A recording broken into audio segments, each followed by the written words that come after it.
aula 3. Bom dia a todas, bom dia a todos. Nós vamos começar a aula 3 de ato administrativo, que é o nosso primeiro ponto da matéria desse semestre aqui na PUC Campinas. Essa aula está sendo gravada não só na plataforma Teams, mas também será gravada no portal ou no canal do YouTube, Roteiros de Direito Administrativo. Fiquem à vontade para ir lá e baixarem ou assistirem, eventualmente, se vocês quiserem. Ok? Não há nenhuma pergunta aqui no chat, vamos dar continuidade então. Eu vou iniciar o roteiro chamado Aulas 10 e 11, segunda parte, que eu lhes enviei por e-mail, por representante de sala e também pelo Canvas. E o item que nós continuamos agora é o item 7. O termo técnico agora é infraestrutura do ato administrativo. É um termo utilizado pela doutrina e nós não somos engenheiros. Infraestrutura significa exclusivamente como o ato administrativo é construído, como ele deve ser entendido dentro de uma determinada organicidade. Nós vamos tratar dos 5 elementos do ato administrativo. Veja, não estamos mais preocupados com atributos, não estamos mais preocupados com características historicamente identificadas no ato administrativo. A nossa preocupação é entender didaticamente que ele é formado, que ele possui elementos, e esses elementos são didaticamente identificados. Não é possível você retirar do ato administrativo um elemento. Na verdade, você os encontra no ato administrativo e deve entender que todo ato administrativo possui estes 5 elementos. Esses 5 elementos, eles devem ser entendidos muito mais como requisitos de validade, como uma compreensão de sua existência. O ato administrativo, vou melhorar isso. O ato administrativo, ele pode ser realizado por autoridade incompetente, ele pode ser realizado completamente sem base normativa, ele pode ser realizado de uma maneira completamente fora do ordenamento jurídico, e ainda assim, ele terá presunção de legalidade. O administrador, quando vou fazer uma coisa anterior ou mais acima. Quando é baixada uma lei inconstitucional, esta lei, ela foi publicada, foi sancionada, ela é válida, está em vigor, tem vigência e tem eficácia. Ou seja, nós, quando estamos diante de uma lei ilegal ou inconstitucional, melhor dizendo, nós temos o dever de cumprir aquela lei até que ela venha a ser declarada nula pelo judiciário ou venha a ser revogada pelo legislativo. Ela existe no ordenamento jurídico, ou seja, ela deve ser entendida como válida porque ela tem presunção de constitucionalidade e seus efeitos devem ser gerados. No caso do ato administrativo, no caso de o administrador aplicar a lei de ofício, aquele ato deve ser considerado presumidamente legal, porque a função do administrador é cumprir a lei. Algumas vezes ele faz coisas completamente fora da curva, faz coisas completamente ilegais, mas enquanto aquele ato não for desafiado judicialmente, ou enquanto ele não for revogado pelo administrador, seja pelo próprio, seja por seu superior hierárquico, aquele ato deve ser considerado válido.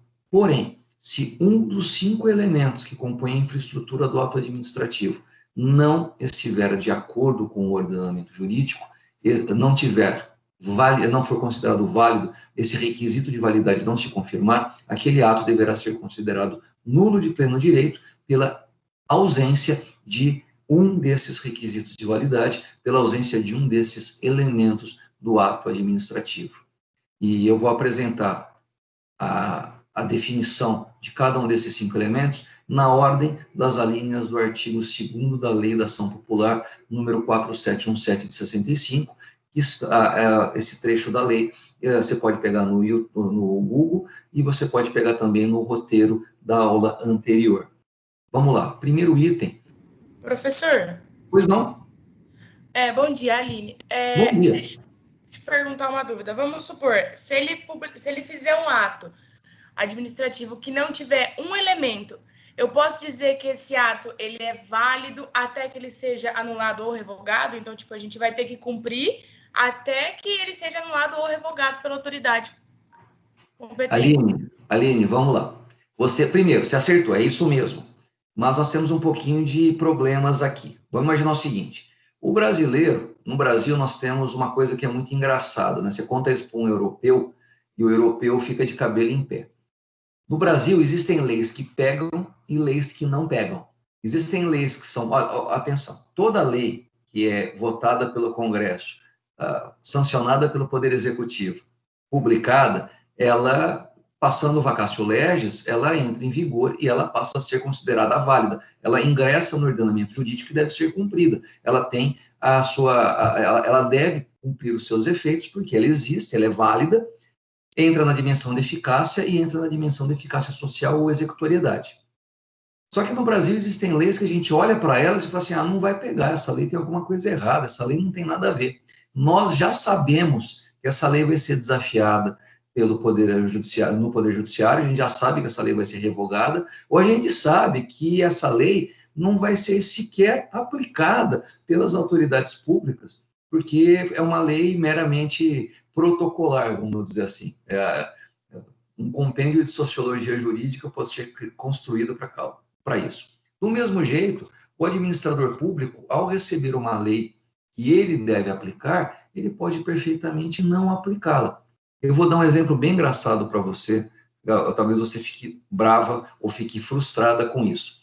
A autoridade de trânsito, ela tem o dever de aplicar a multa quando vê uma infração, mas ela pode, naquele momento, em vez de aplicar a multa, decidir pela orientação ao infrator. Ou seja, no lugar de dar uma multa porque a pessoa está estacionando em local proibido, ele pode ir até lá e falar assim, cidadão, por favor, poderia tirar o carro daqui que é proibido? E o cidadão tira e fica sem a multa, só tomou a bronca. Mas não é um trecho, não é uma parte da lei que costuma ser aplicada. Veja, a obrigação do administrador, do fiscal, é cumprir a lei, seja aplicando a multa, que é, vamos dizer assim, a primeira regra, seja aplicando a orientação, que é a segunda regra. Mas isso pode acontecer. Vamos lá. Quando um ato administrativo ele é realizado, quando uma lei ela é publicada, veja, a autoridade utilizou todo o procedimento necessário para que aquele texto se torne uma lei de aplicação exigida pelas autoridades públicas, e o administrador tem o dever de cumprir aquela lei, tem o dever de fazer com que aquela lei seja cumprida. Aquela lei, ela possui presunção de constitucionalidade, e o ato administrativo que executa aquela lei, no caso concreto, tem presunção de legalidade. Presume-se que o administrador, ao aplicar a lei, está fazendo isso do jeito que a lei determina. Bom, às vezes, aquele ato de aplicação da lei, ele não possui algum dos requisitos de validade, ele possui alguma falha, algum vício nos seus elementos. Eu vou fazer uma comparação agora com o direito privado. É perfeitamente possível que você vá até uma loja e seja atendido no caixa por uma criança. Sei lá, tem um menor impúber no caixa, ou o vendedor é criança também. Só que você chegou lá na loja e fez a compra, o caixa é menor, e pela teoria da aparência, ou pela forma como o Código Civil atualmente está redigido, desde 2002 e assim, se por acaso houver um problema naquela compra e venda, o consumidor, ele pode reclamar e não tem como o empresário afirmar, mas eu não posso ser penalizado porque a pessoa que atendeu o cliente era criança, e esse ato aqui deve ser anulado porque foi realizado por uma pessoa que não tem capacidade de agir. Olha, o direito fala que o empresário ele é responsável por colocar pessoas para tomar conta. Se por acaso ele puser alguém lá que não soube tomar conta, azar do empresário. O risco é dele. Mas vamos fazer o contrário.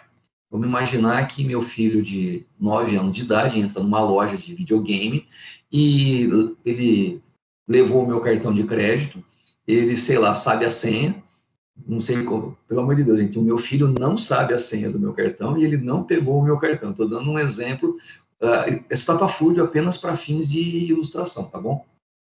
E ele pega o meu cartão, ele sabe a senha, vai até uma loja de videogame e compra todos os videogames, todos os jogos que tem na loja. O vendedor fica feliz da vida porque ele cumpriu a cota de venda dele do ano com o meu filho. E eu a partir daquele momento, vou ter uma dívida no cartão de crédito que eu vou precisar, se eu tivesse que cumprir essa compra e venda, porque afinal de contas ela foi realizada no meu cartão de crédito, ou seja, ela teve toda a formalidade, chegou quando a senha foi digitada no meu cartão lá na loja de videogames, a empresa de cartão de crédito, a operadora, recebeu a informação, viu que estava dentro do limite do cartão de crédito, aprovou a compra foi realizada e meu filho foi feliz da vida para casa com centenas de jogos e o dono da loja ficou feliz da vida que cumpriu a meta. Quando eu receber a minha fatura do cartão de crédito ou chegando em casa, eu vejo a quantidade enorme de caixas de jogos que estão em casa, eu vou perceber que meu filho fez uma coisa errada, usou meu cartão sem autorização. Eu pego todos aqueles jogos, levo meu filho comigo, depois de dar uma bela bronca nele, e vou até a loja de games e peço o desfazimento do negócio. Eu peço que o negócio seja desfeito. E qual é o argumento, qual é o fundamento disso? Eu falo, olha, você, vendedor, fez um negócio com uma criança que não tinha capacidade de agir. Não, mas ele trouxe o cartão, ele disse que você autorizou, eu estava presente. Olha, é uma criança, ele fez o... Eu não sei nem se ele quis levar tudo, de repente foi você que insistiu, você que fez com que ele ficasse muito emocionado e levasse mais... De repente ele queria vir aqui só para comprar um e você conseguiu convencê-lo a levar 100. Eu não sei o que aconteceu aqui, eu quero desfazer tudo. Veja, ainda que ele se recuse a desfazer o negócio, eu tenho uma situação muito clara em que um negócio jurídico foi realizado entre um adulto ou entre um empresário e uma criança. E, veja, o negócio aconteceu, só que havia um elemento daquele negócio jurídico que não possuía o requisito de validade fundamental, capacidade do agente. Uma criança de 9 anos não pode ser sujeito de um contrato de compra e venda. Eu precisaria estar presente para que a compra e venda pudesse ser considerada válida. E como não estava, nós podemos invalidá-la ou anulá-la. Veja, a compra e venda aconteceu. Posteriormente, nós verificamos a ausência de um desses requisitos e temos como invalidá-la por vício do ato jurídico de compra e venda. No direito público, isso acontece da mesma forma. Se algum dos elementos do ato administrativo ou do ato jurídico administrativo contiver vício, nós temos o dever, aliás, o administrador público tem o dever de identificar esse vício, porque ele deve cumprir a lei segundo a estrita legalidade, ele deve declarar a existência do vício e, com base no artigo 53 da Lei 9784, vamos colocar aqui no chat para todos, artigo 53. Ele tem o dever de declarar aquele ato administrativo nulo de pleno direito. O artigo 55 dessa lei permite, em certas circunstâncias, que o ato, em vez de ser anulado, ele seja convalidado. Vamos corrigir esse ato e manter no ordenamento jurídico. Eu posso perfeitamente ir até a loja em que o meu filho fez a compra e confirmar a compra. Não, tudo bem, vai aniversário dele, eu ganhei na loteria, vamos comprar esses jogos. Aliás, eu vou comprar até mais alguns. Nada impede que eu convalide um ato que era nulo na sua origem por ausência de algum requisito de validade. Lá no direito privado, existem 3 requisitos de validade que devem sempre ser levados em conta. Aqui no direito público, nós temos esses 3, ou mais ou menos esses 3, e mais 2, e nós vamos tratar deles todos, espero que no dia de hoje. Aline, eu consegui responder a sua pergunta? Respondeu sim, professor. E aí esses requisitos, eles valem tanto para os atos discricionários e tanto para os vinculados, né? Sim, veja, o ato administrativo, gênero, ele pode ser especificado como atos vinculados e atos discricionários. Não importa se o ato é vinculado ou discricionário, ele possui 5 elementos. Qualquer ato jurídico administrativo possui 5 elementos. Eu vou até melhorar isso. Qualquer ato jurídico, mesmo no direito privado, possui os 5 elementos. Só que no direito privado, 2 elementos dos 5 não são estudados, porque eles não comportam modificação do ato, eles não são requisitos de validade do ato jurídico privado. Eu já vou falar deles daqui a pouco, mas eu já até falei antes, vou antecipar agora também. Nós temos motivo e finalidade, e são dois requisitos de validade do ato jurídico administrativo, do ato de direito público. Todo administrador, para agir, ele precisa fundamentar a sua ação, a realização do seu ato, segundo um determinado motivo e segundo uma determinada finalidade, ambos públicos.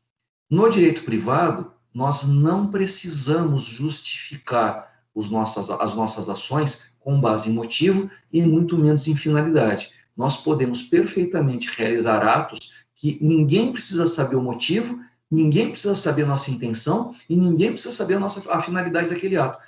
Veja, mesmo que a finalidade seja inconfessável, mesmo que o motivo seja terrível, isso não é motivo para causar a nulidade do ato de direito privado.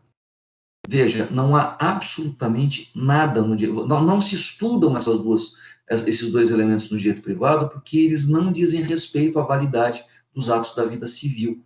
Nos atos da vida pública, né, no direito público, esses requisitos de validade são fundamentais. Mas voltando à sua pergunta, os atos administrativos eles podem ser distintos, podem ser definidos como atos vinculados e atos discricionários. Ainda assim, eles são atos jurídicos administrativos, ainda assim eles possuem 5 elementos, e esses 5 elementos precisam estar de acordo com o ordenamento jurídico, sob pena de nulidade, seja do ato vinculado, seja do ato discricionário. Aliás, se houvesse um outro tipo de ato administrativo, além do vinculado e do discricionário, os 5 elementos devem estar presentes. Nós temos outras várias classificações de ato administrativo, e não importa que tipo de ato administrativo, a classificação mais comum e a mais usual que nós temos de ato administrativo é uma classificação que ficou famosa no livro do Eli Lopes Meirelles, que é uma classificação segundo a a característica fundamental dessa classificação, o critério de classificação é gente, está um pouquinho mais para baixo aí no texto, eu não estou lembrando agora o termo técnico do Eli Lopes Meirelles, mas ele classifica os atos administrativos em 5. Ele fala que existem os atos normativos, os atos ordinatórios, os atos... pior que está gravando, né? Coisa mais feia a mim. Os normativos, os ordinatórios, os sancionatórios, ou atos de penalidade, os atos enunciativos e os atos, já falei ordinatório, já falei... Tem os negociais. Gente, desculpa, e é gozado, esse termo negocial sempre me confunde, porque eu vou explicar depois na aula certa por que chama negocial, um ato que, na verdade, como nós já aprendemos nos atributos dele, é sempre unilateral. É bem complicado, mas o termo técnico para essa classificação é ato negocial. E, Pedro, obrigado, você colocou aqui no chat, ainda bem que eu falei antes de ler. Bom, para não ficar tão feio para mim, né? E, veja, independentemente de se o ato é normativo, se o ato é ordinatório, se o ato é negocial, se o ato é sancionatório, não importa. Qualquer um deles precisa ter 5 elementos considerados válidos, considerados integrados no ordenamento jurídico. Qualquer que seja o ato administrativo, existem atos, tem um outro critério de classificação, que são atos simples, atos compostos, atos complexos, não importa qual seja o ato realizado pela autoridade pública, ele precisa ser analisado em seus 5 elementos, precisa ter a sua infraestrutura analisada, e se por acaso algum desses elementos possuir um vício, esse ato deve ser declarado nulo, ou retificado ou revogado, a gente vai ver as situações, e deve ser retirado do ordenamento jurídico por força da sua nulidade.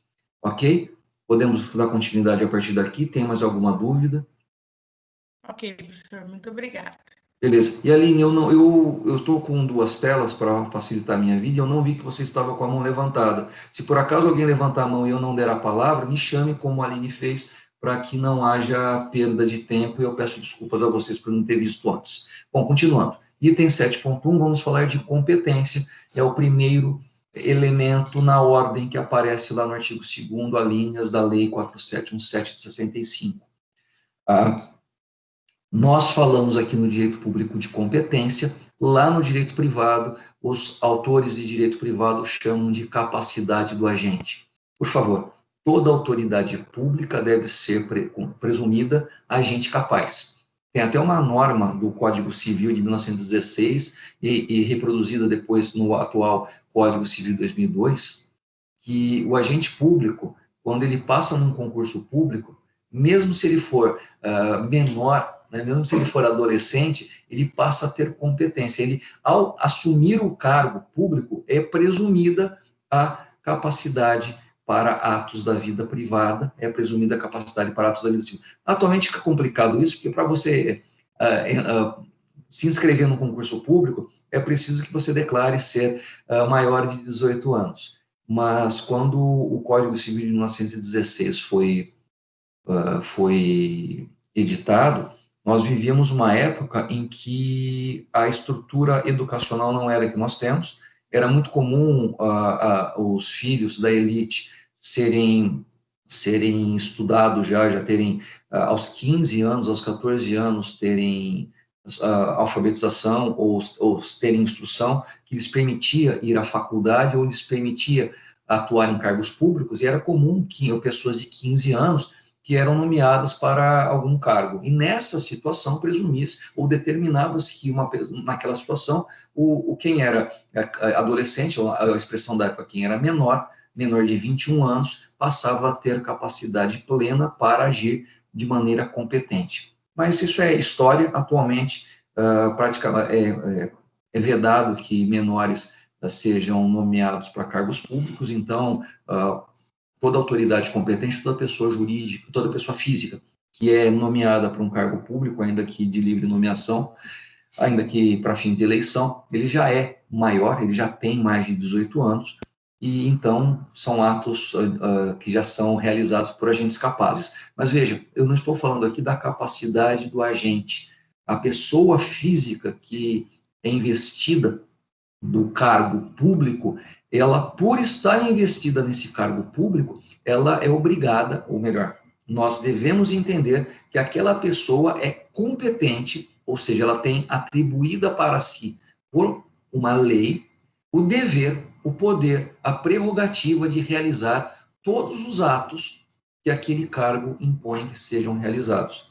Vamos imaginar que você passa um concurso público para juiz, para juíza, e a partir do momento em que você é juiz, você foi investido desse poder, foi designado a trabalhar numa determinada vara civil, penal, fazenda pública, de família, e há uma medida de jurisdição ali naquele local, e todos os atos que deverão ser realizados são os atos próprios de juiz. Ou seja, você terá o dever, a prerrogativa, você terá a função, ou as funções previstas na lei, quais sejam: vai presidir um cartório, vai organizar a vida dos seus subordinados naquele serviço público, vai receber uma quantidade enorme de ações judiciais e deverá presidir absolutamente todos os processos que estiverem sob sua jurisdição, sob sua competência, e deverá realizar todos os atos jurisdicionais, despachos, decisões interlocutórias e sentenças, porque, afinal de contas, este é o seu dever. Não poderá, por exemplo, realizar atos que não são de juiz.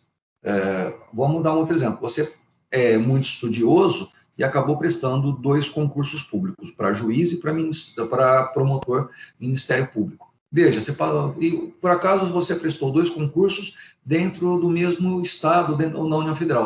Assim, você prestou concurso para juiz de direito de São Paulo e Ministério Público do Estado de São Paulo, ou juiz federal e Ministério Público Federal no Tribunal Regional, na região terceira região, São Paulo e Mato Grosso do Sul. Você passou nos 2 concursos. Olha, você vai precisar escolher qual dos 2 cargos vai tomar posse, porque se você tomar posse de juiz, você terá determinadas competências previstas numa lei. Se você resolver tomar posse como promotor, você terá outras ações a serem realizadas, porque as atribuições da lei para o promotor público são diferentes. O promotor público, ele deve realizar os seus ofícios requisitórios, ele deve instaurar os seus inquéritos, ele deve receber informações de inquéritos policiais e ele deverá discricionariamente decidir se há juízo ou não ações penais. A função dele é acusar. Ele não tem a prerrogativa de julgar ninguém. Da mesma forma, o juiz não tem a prerrogativa de acusar ninguém. A função dele é julgar. Se por acaso você prestar para defensor público, a sua função será de defender. Não poderá acusar e muito menos julgar as pessoas. Veja, são concursos diferentes e as suas funções serão determinadas pela lei que rege aquele cargo, aquela prerrogativa. Se você, por acaso, for delegado, se você, por acaso, for nomeado secretário de governo de um município, do estado, ou ministro de estado, terá, ao tomar posse, você terá certos deveres, certas prerrogativas que estão previamente definidas em uma lei de regência. E aquela lei determinará todos os atos que aquela pessoa deve realizar no exercício daquela função. Se por acaso, como juiz, você resolver acusar alguém, se por acaso você, como promotor, resolver julgar alguém, se você, como defensor público, resolver acusar alguém, veja, você está fazendo atos fora da sua prerrogativa. Você está realizando atos que, dentro da estrita legalidade, devem ser entendidos como nulos de pleno direito, porque está realizando atos que não estão previstos na sua lei de regência. A lei determina que certos atos sejam realizados. Se por acaso você realizar outros atos, esses outros atos foram realizados. Na prática, eles aconteceram, porém, não eram para ter... Veja, ainda que a gente concorde que aquele ato deveria ter acontecido, ainda que a gente concorde que alguém tinha que ter feito aquilo, aquele ato realizado por pessoa incompetente deve ser declarado nulo de pleno direito. Eu, a respeito disso, eu gosto muito de um exemplo que não tem nada a ver, mas ele ajuda a compreender certas coisas.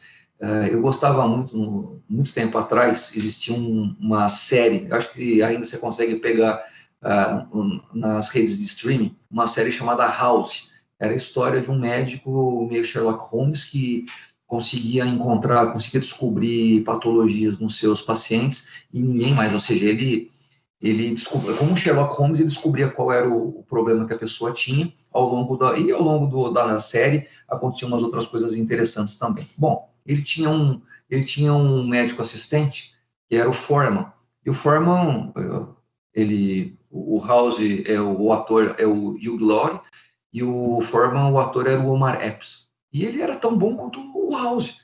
E ele, por serem tão bons e tão parecidos, eles brigavam muito. Eu tinha briga, todo episódio tinha briga. Tanto que chegou uma hora na série que o Foreman resolveu sair do hospital. Pediu demissão e foi para um outro hospital. Chegando no outro hospital, ele se sentiu livre para fazer aquilo que o House fazia no hospital onde ele trabalhava.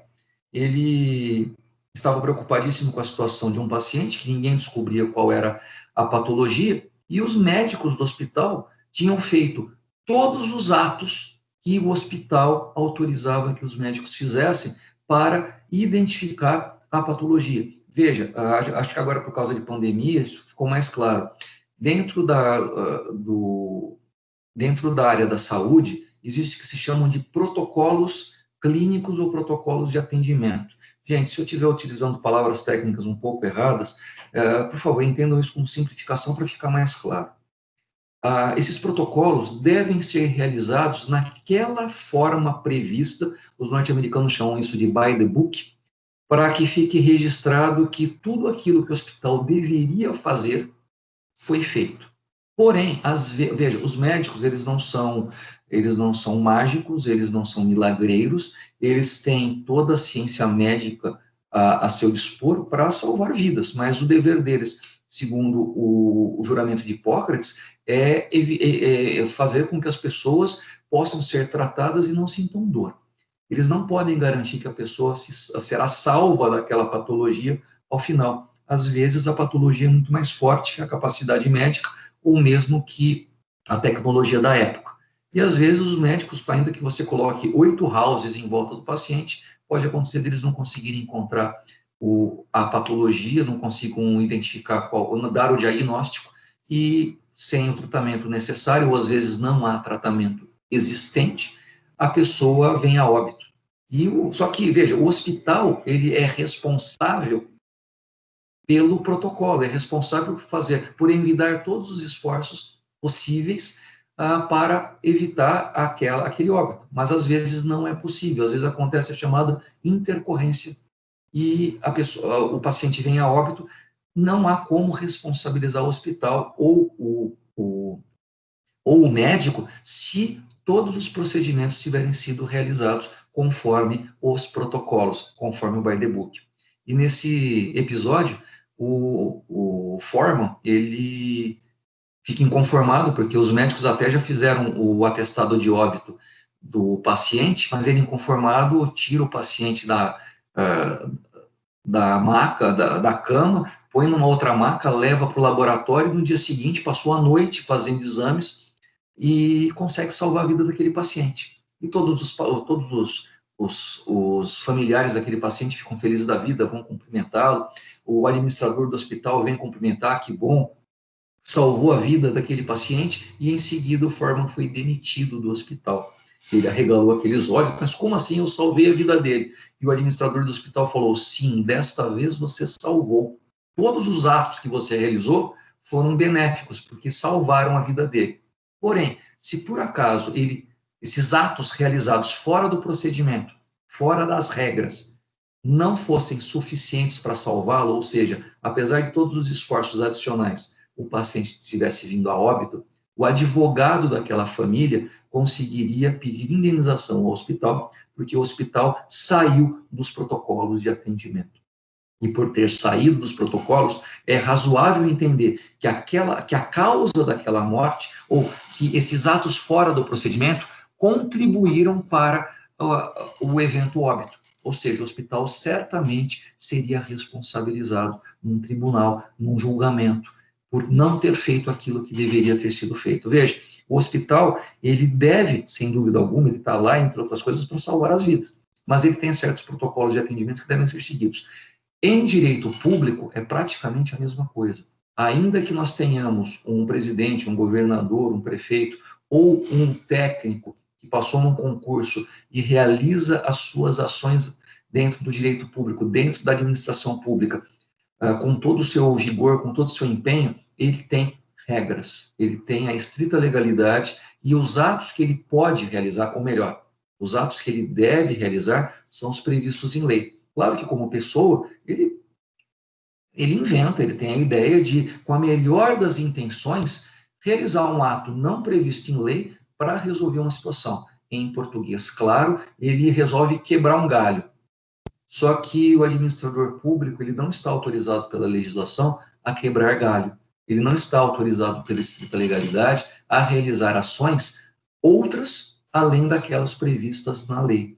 Se por acaso algum ato for realizado nesse sentido, esse ato deve ser considerado nulo de pleno direito, porque aquele ato foi realizado por alguém que não tinha competência para realizar aquilo.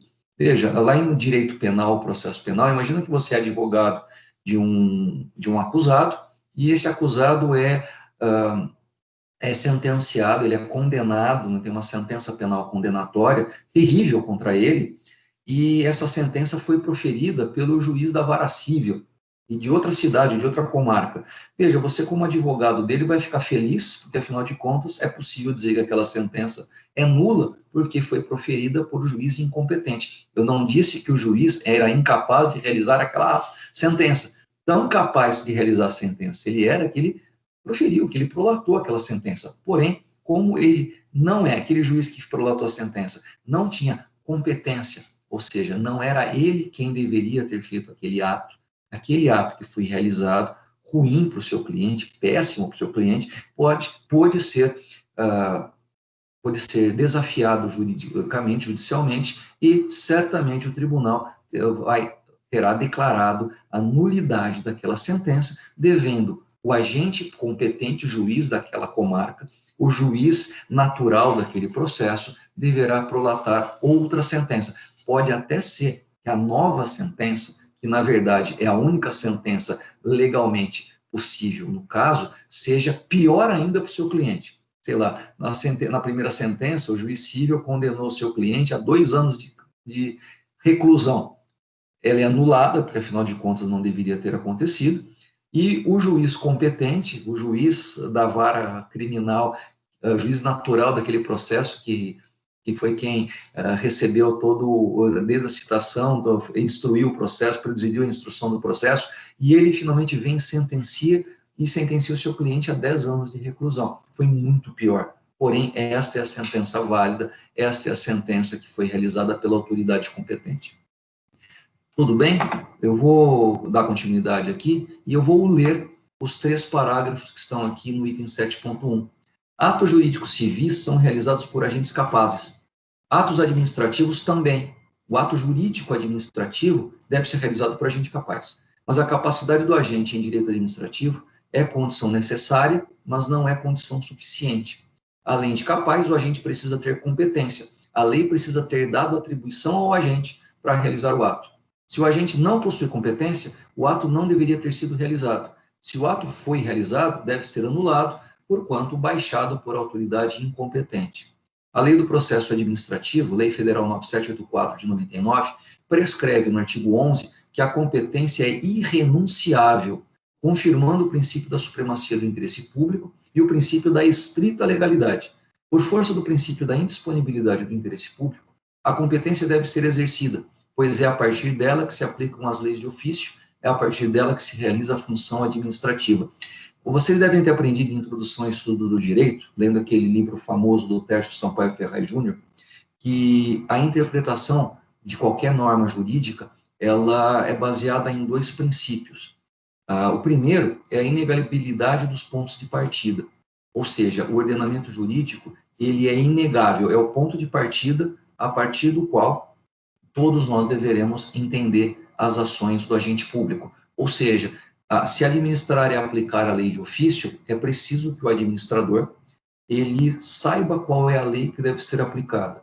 E segunda situação, e aí muito importante também para fins de entendimento de competência, é que o administrador ele está obrigado, ele tem o dever irrenunciável de decidir, ou no caso específico aqui da administração pública, ele tem o dever irrenunciável de aplicar a lei de ofício. Se ele não aplicar a lei de ofício, e ele tem o dever de aplicar a lei de ofício, nós podemos entender que ele comete o crime, em tese, contra a administração pública de prevaricação. Ele tem uma competência e não a exerce. Por isso que a competência é o primeiro elemento do ato administrativo. E olha, eu acho que talvez devamos entender a competência na vida prática como o elemento mais importante, porque ter competência e não ter competência é um elemento formal muito importante. Nós sabemos se o agente público é competente ou incompetente para realizar as suas funções, exclusivamente identificando a sua lei de regência. Se por acaso a pessoa é juiz de direito, nós sabemos quais são as suas competências a partir da lei orgânica da magistratura. Se nós sabemos que a pessoa é servidor público municipal, nós sabemos quais são as suas leis de regência a partir do Estatuto do Servidor e a partir da lei de criação do órgão onde ele está, ao qual ele está vinculado.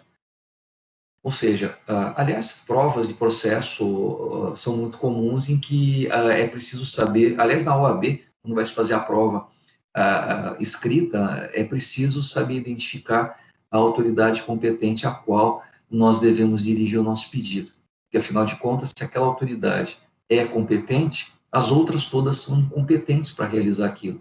E a definição de competência é fundamental para sabermos quem é a pessoa, quem é a autoridade que poderá resolver a nossa situação, qual é a autoridade que deverá aplicar de ofício a lei que nos interessa. Tudo bem até aqui? Vou entender esse silêncio retumbante como um sim. Vamos dar continuidade. O próximo elemento é o elemento... E veja, gente, aqui. Beleza, tudo certo, professor, vamos continuar. O próximo item é o elemento forma. Lá no direito privado, nós temos esse elemento também no ato jurídico civil. Em direito civil, a forma dos atos, em regra, é livre, se não houver prescrição, se não houver proibição da lei para realizar o ato naquela forma, nós podemos realizar. Lá no direito privado, nós só não podemos descumprir a lei. Se a lei for omissa, se não houver previsão legal, nós temos a possibilidade de agirmos. Nós temos o direito de fazer tudo que a lei não nos proíbe.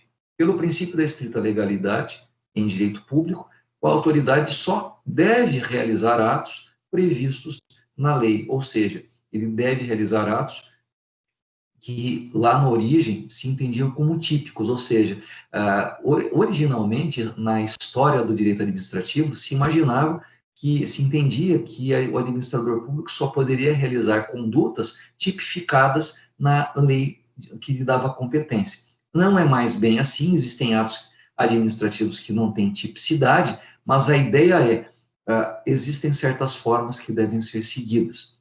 E, veja, a exteriorização do ato é definida em lei quanto às formalidades ou procedimentos a serem seguidos para que o ato administrativo seja considerado válido. Olha, uma coisa é o ato sendo realizado na prática. Outra coisa é a formalização desse ato.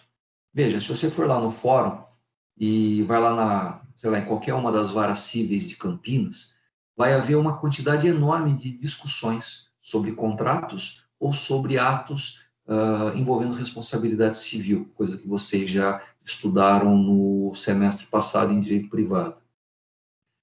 Veja, há uma quantidade enorme de discussões judiciais, ações judiciais que pedem a um juiz que avalie, que julgue se aquele contrato, se aquela situação da vida que aconteceu na vida prática deve ser considerado válido, deve ser considerado lícito ou ilícito. E veja, não estamos lá no fórum falando dos atos. Os atos já aconteceram na vida prática, os contratos já foram executados pelas partes na vida real. Mas existe um documento, existe um instrumento escrito, ou existe, de alguma forma, testemunhas ou documentos que mostram para o juiz que aquele contrato ou que aquele ato entre pessoas já aconteceu. Veja, uma coisa é o ato sendo realizado na vida, outra coisa é a formalização daquela situação. Alguém quer falar alguma coisa?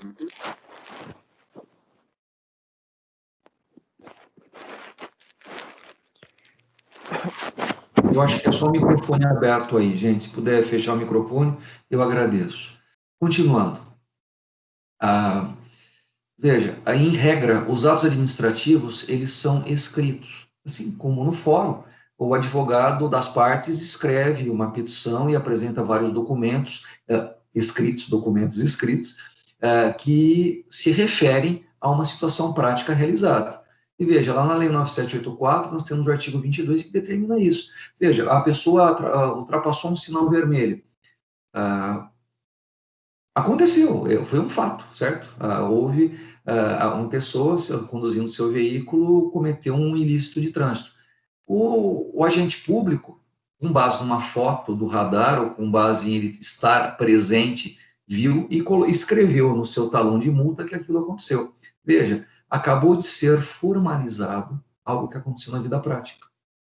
Estamos registrando de maneira escrita um fato, uma situação ou uma ação do agente público que aconteceu na vida real, certo? Então, esses atos, eles, em regra, eles acontecem, mas depois devem ser escritos, devem ser reduzidos a termo para que possamos entendê-lo, para que possamos estudá-lo, para que possamos até, o mais importante de tudo, controlá-lo.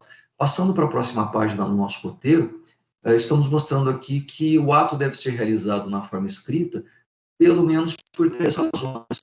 Primeiro, controle dos atos pela autoridade superior, que é o princípio da autotutela, ou pelo Tribunal de Contas, ou pelo Poder Judiciário e pela iniciativa popular, por exemplo, pela Lei da Ação Popular.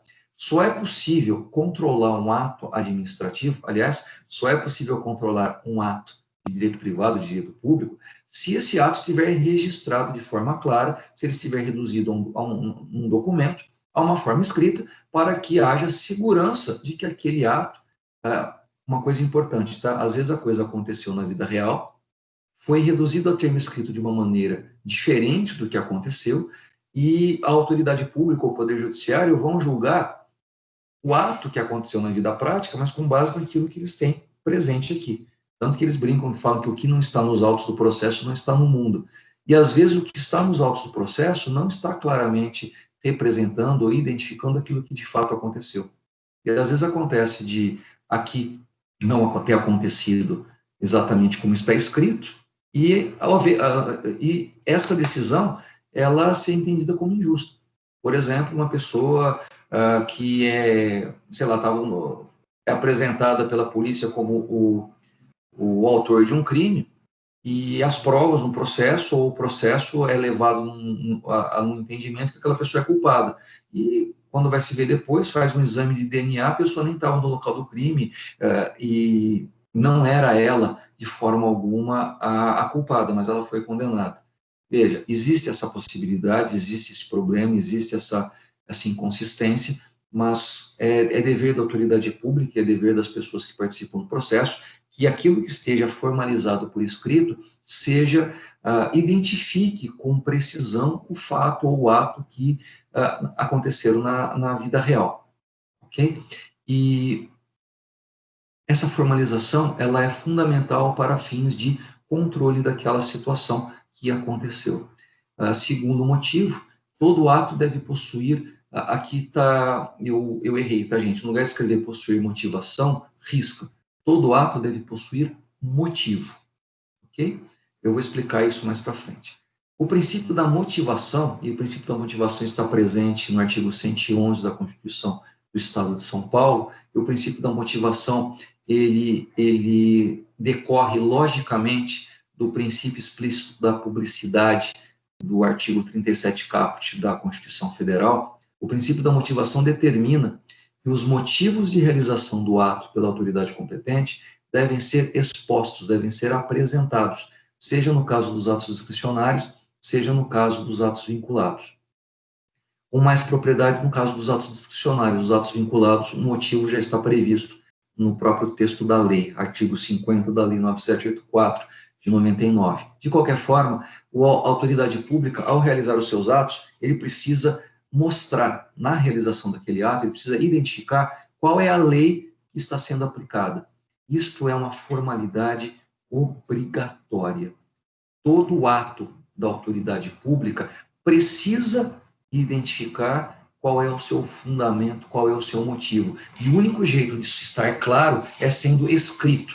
Por exemplo, eu gosto muito deste exemplo e eu vou contar porque está prescrito.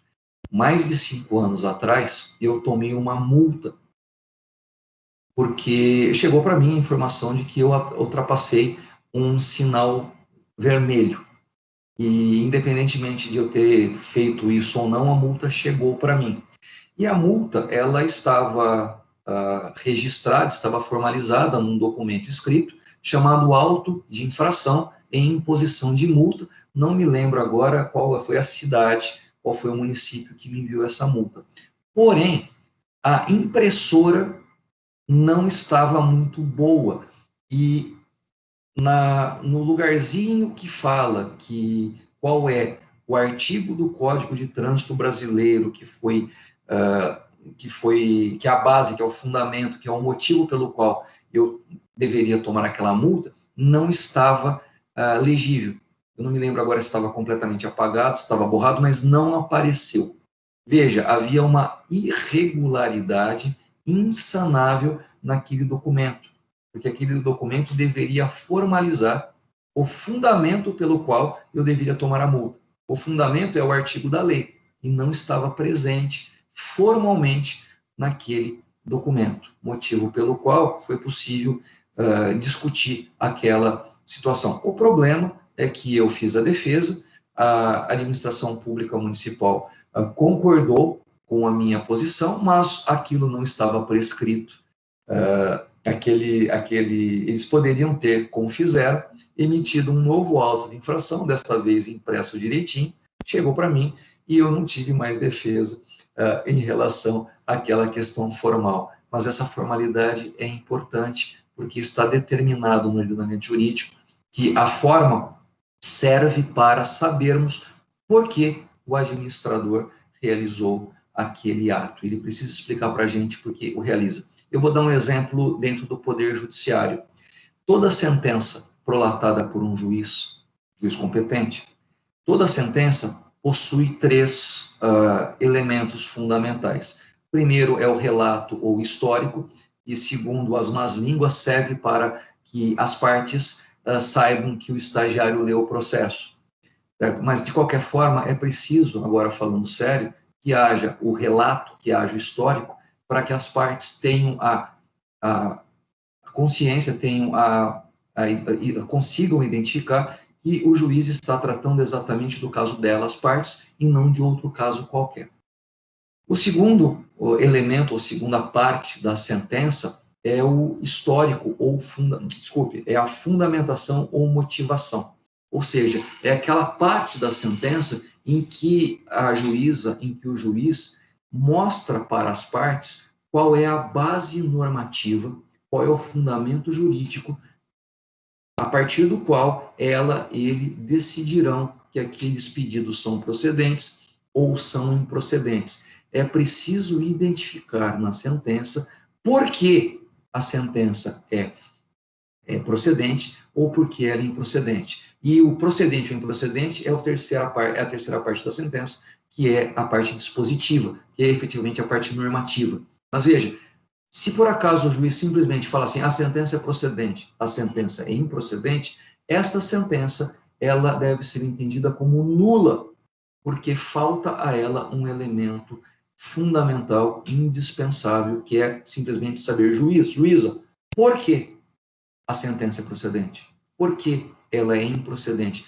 As partes têm o direito de saber por que aquele ato jurisdicional, aquele ato público, foi realizado num sentido e não em outro. Veja, você pode não concordar com o fundamento da decisão.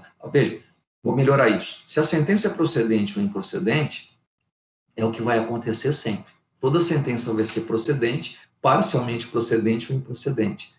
Mas é preciso que o juiz exponha, é preciso que o juiz formalize. Por quê? Qual o fundamento?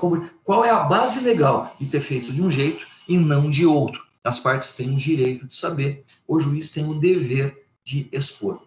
Os atos administrativos de qualquer administrador público têm o mesmo elemento, exposição no motivo. A forma deve ser realizada de modo que nós saibamos por quê, qual o motivo está presente para aquele ato ser realizado de um jeito ou não de outro. Então, a forma, ela, entre outras coisas, é fundamental, porque é a partir dela que nós sabemos a exposição do motivo, nós sabemos, está escrito por que aquele ato foi realizado de um jeito e não de outro. E o terceiro, fundamental também, é a forma de identificar se o ato foi realizado por autoridade competente. É pela forma que nós identificamos, se vocês quiserem anotar isso ao lado desse terceiro item, é pela forma que nós sabemos se os outros 4 elementos estão presentes. Quando nós recebemos o documento escrito que representa aquele ato administrativo, nós sabemos pela forma quem é que assinou aquele ato, ou seja, sabemos se a autoridade é competente. Se a autoridade é competente, olha, nós já temos um elemento a ser identificado. Nós sabemos por aquele ato se a autoridade é competente ou incompetente e podemos, pela forma, mostrar que aquele ato é nulo de pleno direito porque tem um elemento que está errado. Veja, pela forma, nós identificamos se a autoridade é competente ou incompetente. Pela forma, nós identificamos se aquele ato tem motivo ou não tem motivo. Pela forma, nós podemos, às vezes, identificar, às vezes não sempre, qual é a finalidade realizada, porque o ato administrativo, nós vamos ver, tem que identificar qual é a finalidade daquele ato.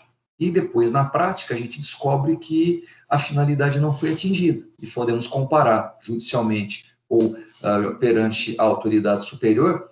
Olha, juiz, olha a autoridade superior, esse servidor público, esse agente público, fez um ato dizendo que realizaria o ato para atingir a finalidade X, e a finalidade atingida foi a Y. Essa atividade, esse ato que ele realizou, tem um desvio de finalidade, e esse ato deve ser declarado nulo. E existe também a possibilidade da forma identificar que houve um vício de objeto, ou seja, o ato é realizado, por exemplo, a construção de um hospital. E quando nós vamos ver, o que foi construído não foi hospital, foi construída uma casa para o prefeito morar. Veja, o objeto da construção foi aprovada a construção de um hospital. Quando nós vamos ver, o que foi aprovado foi uma outra coisa. Claro que aquele ato é nulo, porque o objeto dele não é aquele que estava sendo previsto.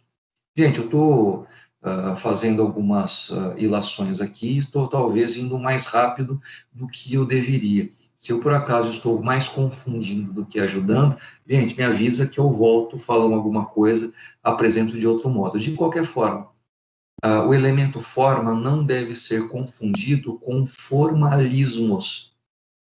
Veja, às vezes vocês vão fazer petição, e é muito comum que vocês escrevam assim: excelentíssimo senhor doutor, autoridade galáctica de direito, nós aqui, por meio dos advogados infracinados, vimos muito respeitosamente, na forma da lei, requerer a sua sapiência para verificar a seguinte ação, tal, e no final requeremos que isso seja visto e que seja dada a procedência do pedido com a mais lídima e verdadeira justiça. Veja, tudo isso que eu falei para vocês é formalismo, é estilo.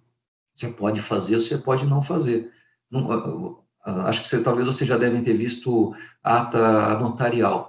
É muito comum você pegar uma ata de tabelião, ou pegar um registro público, está escrito assim: saibam todos quantos esta pública escritura virem, que no ano do nosso Senhor Jesus Cristo, de 13 de agosto de 2020, perante mim, tabelião, perante mim, oficial substituto, e na presença de duas testemunhas, que por mim reconhecidas como tais, compareceram neste tabelionato, neste serviço notarial, tais pessoas. Veja, tudo isso é formalidade. Tudo isso é formalismo. Tudo isso é estilo de escrita. Você pode fazer um ato público e não precisa ter nada disso. Você não precisa ser rebuscado, você não precisa escrever em latim, você não precisa utilizar de todos esses recursos de linguagem. Tudo isso é formalismo.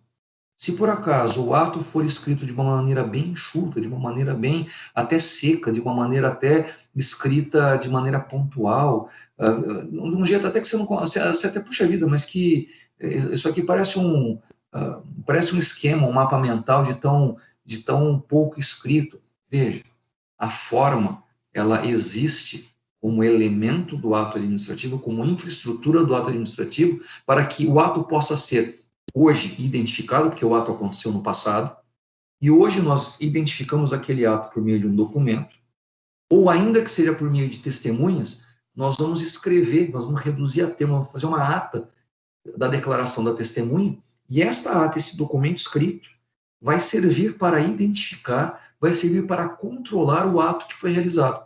E olhando esse documento escrito, nós precisamos saber se aquele ato foi realizado por autoridade competente, se o objeto estava previsto em lei, se era determinado ou determinável. Vamos identificar pela forma se havia motivo, se o motivo era público, se o motivo era uma base normativa que aquela autoridade era competente para baixar, e se a finalidade era pública. Esse é o dever, é a razão de ser da forma como elemento do ato administrativo. Se a forma está escrita de maneira rebuscada, se você usa Arial, se você usa Times New Roman, se você gosta de tipo 12, se você gosta de tipo 14, isso não é problema algum. As regras da ABNT não são nós não precisamos dela. Professor, mas aqui na repartição de trabalho tem uma portaria que manda que a gente faça todos os textos, tudo que a gente escreve aqui precisa ter tamanho tal. Veja, existe uma norma de padronização de estilo. Problema nenhum. Como pelo poder hierárquico, você tem que cumprir aquilo. Mas veja, não é isso que vai determinar a nulidade ou a validação de um ato de autoridade pública. Se por acaso isso que você escreveu não está... Eu vou dar um exemplo bem interessante.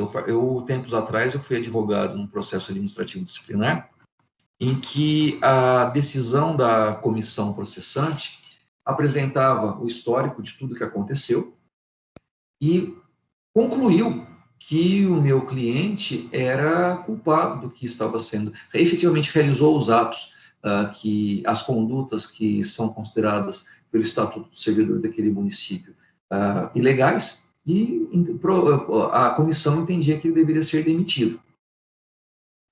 Eu embarguei de declaração, vamos dizer assim, a comissão, dizendo, olha, tudo bem, vocês chegaram nessa conclusão, mas faltou escrever como é que vocês chegaram nessa conclusão.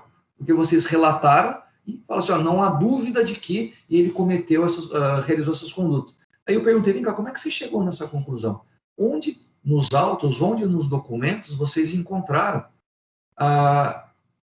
provas de que aquela conduta aconteceu? Conta para mim, mostra a página. Eles não mostraram. A autoridade pública foi obrigada a não concordar com aquela comissão e aquele servidor público foi absolvido. O processo foi considerado insubsistente e tudo bem. Mas veja, é pela forma que a gente compreende, a gente conhece o conteúdo. Por favor, gente, eu não estou dizendo para vocês que o conteúdo é mais importante que a forma e nem que a forma é mais importante que o conteúdo.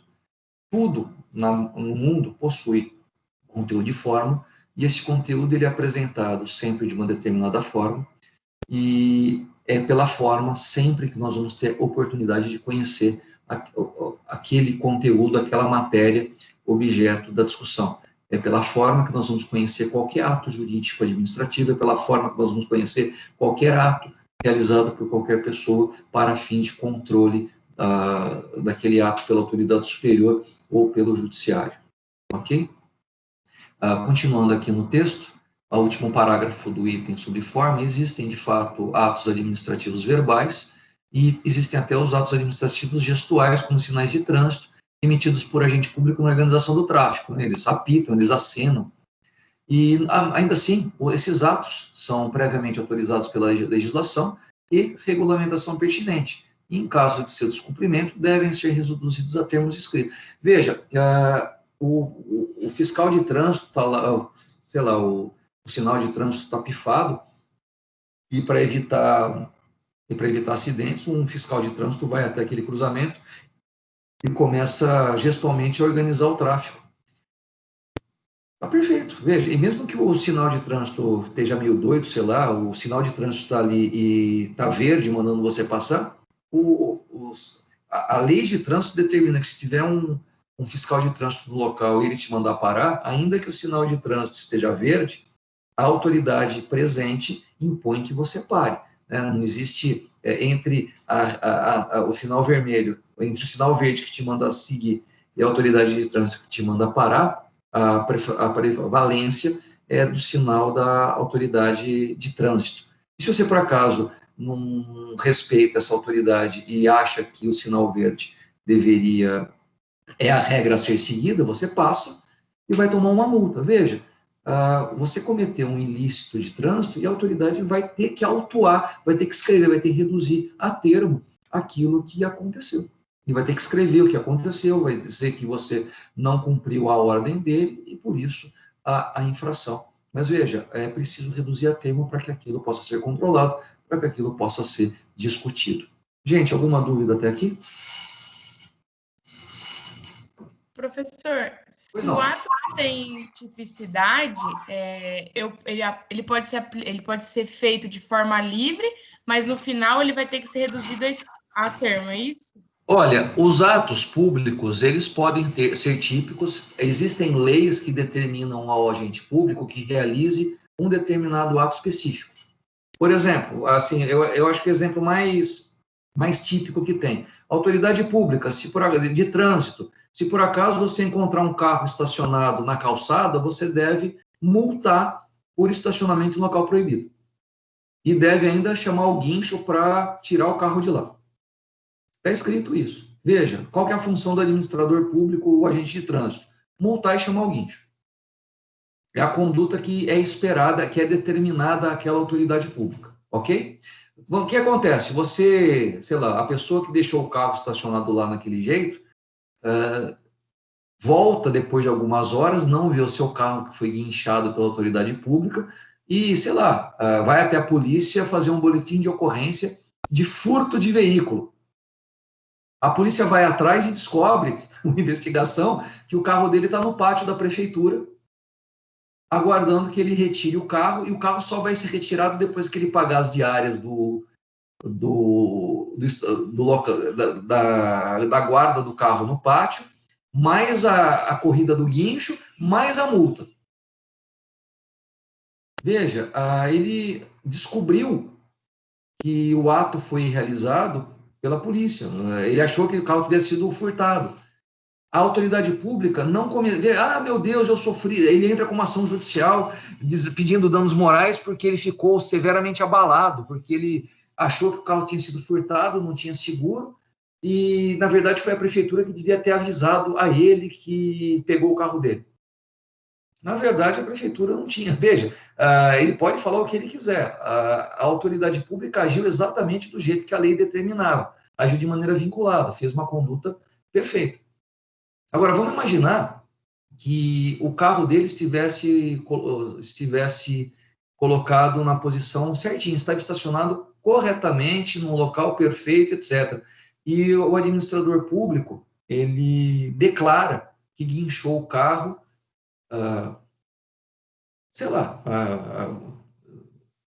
aconteceu de guinchar o carro e levar para o pátio. Numa situação dessa, a autoridade pública cometeu uma conduta ilícita, o carro não estava irregular, e vamos imaginar ainda que a autoridade pública escreveu ainda, olha, eu guinchei o carro porque ele estava,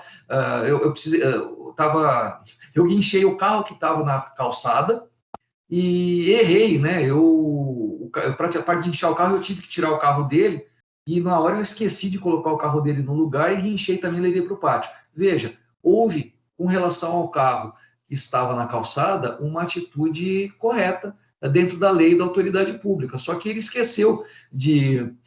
Ele não devia ter guinchado outro carro, ele simplesmente usou o guincho para tirar o carro de lá, devia ter colocado de volta no lugar, só que na correria ele acabou levando os dois carros. No carro em relação ao carro que estava corretamente estacionado, houve um ilícito da parte do administrador público, e é claro que o dono desse carro terá o direito de pedir até dano moral pelo susto que tomou por ter achado que o carro havia sido furtado, quando na verdade foi levado irregularmente pela autoridade de trânsito. Olha que interessante, a autoridade de trânsito é a autoridade competente para chamar o guincho para multar a pessoa. A autoridade de trânsito, ela podia até para, sei lá, escrever, ele estava em local proibido, mas veja, eu estou dando um exemplo aqui que a própria autoridade reconheceu que errou, certo? Numa situação dessa, qual que é a função da autoridade de trânsito superior e até o judiciário nesse caso? Ressarcir o dono do carro estacionado corretamente por todos os danos que ele tenha sofrido. E se por acaso ele alegar dano moral, etc., o judiciário vai ver se houve mesmo esse caso, ele que vai julgar. Mas veja, a autoridade deve realizar certos atos vinculados, certas condutas são determinadas pela lei, aí a história da tipicidade, e a autoridade pública deve realizá-los. Se ela não realizar um ato que a lei determina que seja realizado, ele comete um ilícito. Ele deveria fazer e não fez. E claro que cabe responsabilidade do agente nessas situações. Responsabilidade do Estado é matéria de direito administrativo aplicado no 5º ano público aqui na PUC Campinas, e eu espero que vocês tenham oportunidade de fazer essa matéria. Mas existe responsabilidade civil objetiva da administração pública nos atos realizados pelas autoridades. E em caso de dolo ou culpa, e nesse caso, obviamente, houve culpa do agente, a prefeitura tem a prerrogativa, artigo 37, parágrafo 6º da Constituição, de mover uma ação de regresso contra o administrador que causou esse dano para a administração. Não sei se eu consegui me fazer entender, Aliás, eu não sei nem se eu consegui explicar ou responder a sua pergunta, Aline. Eu ainda não consegui entender, tipo assim, ó, se o ato não for típico, a forma é livre, e aí, no final, ela tem que ser reduzida a termo ou eu não preciso? Não, veja, a forma, ela não costuma ser totalmente livre. O ato típico significa que deve ser realizado de um determinado jeito, e quando o ato é atípico, quando o ato é discricionário, ainda que seja discricionário, ele deve ter uma forma de ser realizado. O ato discricionário, como ele deve, a gente vai ver isso daqui a pouquinho, o administrador ele tem o ônus argumentativo de expor por que ele entende conveniente e oportuno, ou por que discricionariamente aquele ato deve ser realizado. Quer dizer, a lei está dizendo, administrador, em determinadas circunstâncias, veja se é melhor agir ou não. E o administrador tem esse ônus de dizer por que ele agiu naquela situação daquele jeito. Veja, é preciso que haja formalização daquele ato. Os atos discricionários, veja, vou dar um ato bem discricionário e bem difícil de ser reduzido a termo escrito.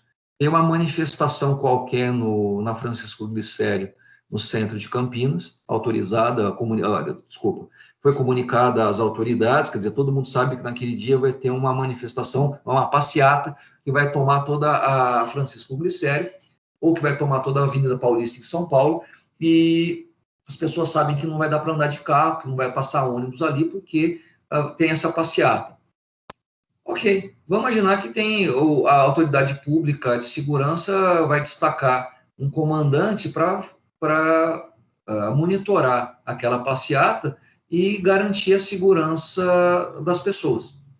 Esse comandante, ele tem a prerrogativa discricionária de, em caso de tumulto, promover a dispersão dos manifestantes.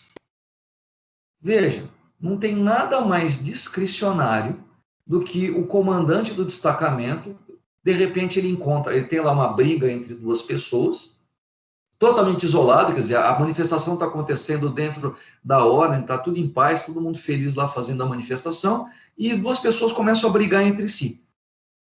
O comandante do destacamento pode interpretar aquilo como um início de tumulto e determinar a dispersão de toda a manifestação. É bem discricionário, é bem complicado, é uma situação que você poderia tirar as duas pessoas apenas, certo? Mas eu estou dando um exemplo bem esquisito aqui, eu estou dando um exemplo bem fora do padrão, para mostrar que existe uma situação em que a conduta vai se realizar de um jeito ou de outro. E, posteriormente, para fins de responsabilidade do agente, ou para fins de identificar se aquele ato deveria ter acontecido ou não, nós precisaremos reduzir aquilo a termo escrito. Nós precisamos escrever, nós precisamos formalizar que aquele ato aconteceu de um jeito ou de outro. Então, vai se identificar quem foi o comandante, quem deu a ordem, como ela foi realizada, qual foi a finalidade, e nós vamos identificar se aquilo deveria ter acontecido ou não. E, acontecendo ou não, aquilo vai ser declarado nulo ou aquilo vai ser declarado ilícito, cabendo, eventualmente, a aplicação de responsabilidade civil. Não sei se eu consegui me fazer entender agora, mas... Agora sim, entendi. É sempre importante que haja a formalização de atos verbais. E é sempre importante que, mesmo que aquele ato seja escrito, por exemplo, o presidente da República, por esta portaria, nomeia como ministro da Justiça o senhor ou a senhora tal. Veja, acabou esse ato de nomeação, ele é formalizado, ele é escrito, sai no Diário Oficial, e é preciso que seja, veja, um ato discricionário, não precisa, nessa situação específica, neste ato aqui, não precisa, o presidente da República não está obrigado a dizer por que nomeou aquele agente. Eu vou dar alguns exemplos bem atuais. Eu me lembro que um belo dia, tempos atrás, uma sexóloga foi nomeada ministra do Turismo. Eu me lembro que um economista, um engenheiro, não me lembro agora, num determinado governo federal, foi nomeado ministro da Saúde. Eu me lembro que num determinado governo, uma pessoa que não tinha nem, sei lá, assim, mentia no currículo, foi nomeada ministro da Educação.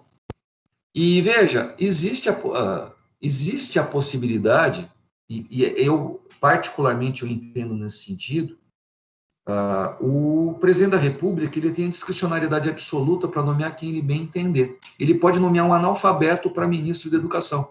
Ele pode nomear alguém que não faz a menor ideia do que seja saúde para Ministério da Saúde. Ele pode nomear quem ele quiser para o cargo que ele quiser. Ele pode nomear os filhos para ministro. E ninguém tem como controlar isso. Existem atos que são de uma discricionariedade absoluta, são incontroláveis pelo judiciário. Porém, isso é exceção à regra. Em regra, todo ato deve ser passível de controle. E a forma de controlar é por meio da análise desse ato. E essa análise só pode acontecer por um documento escrito. A própria análise precisa escrever.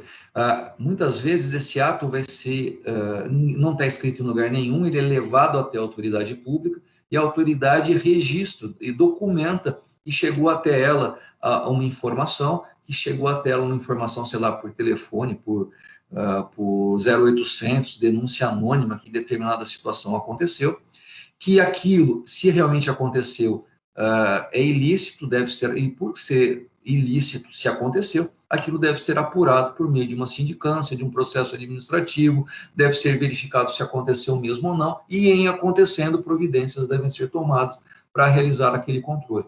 Veja, a forma é importantíssima para que nós tenhamos pleno conhecimento do conteúdo daquele ato, ok? Consegui entender agora, professor, obrigada. Que bom que eu consegui explicar.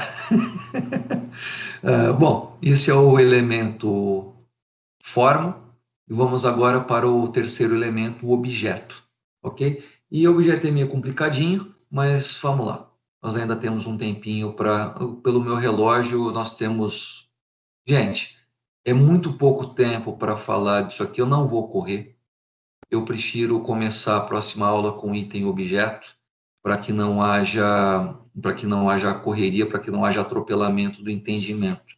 Eu peço a vocês, então, se houver alguma dúvida ainda remanescente quanto aos 2 primeiros elementos da infraestrutura do ato administrativo, eu estou à disposição, não só agora, mas também depois. Se por acaso houver algum texto que vocês tenham lido que falou alguma coisa diferente, tragam, a gente discute isso com todo prazer aqui com vocês, e podemos fazer isso tanto agora, quanto na próxima aula ou outra.